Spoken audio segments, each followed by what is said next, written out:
বাস্তব ঘটনা বলছি, আমার নদিয়ার ঘটনা, গ্রামের ঘটনা বলছি, গ্রাম্য এলাকার। একজন ব্যক্তির সঙ্গে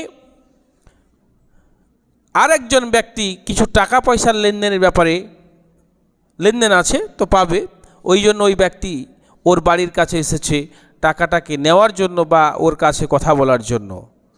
তো তখন ওর বাচ্চাকে, ও বুঝতে পেরেছে যে ও লোক আসছে বাইরে থেকে কথা বলছে দরজার বাইরে থেকে, তো ওর বাচ্চাকে বলছে যে তুমি বলো যে আব্বু বাড়িতে নেই।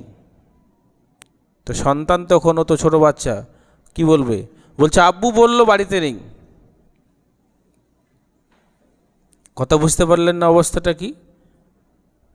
সে তো নিজে ধরা খেলো, আর সন্তানটাকে কি বলা শেখাচ্ছে? সে মিথ্যা কথা বলা শেখাচ্ছে। সন্তানকে কি বলা শেখাচ্ছে? মিথ্যা কথা বলা শেখাচ্ছে। আজকে আপনার সন্তানকে আপনি একটা টিফিন বক্স দিয়ে, খাবার দিয়ে তাকে স্কুলে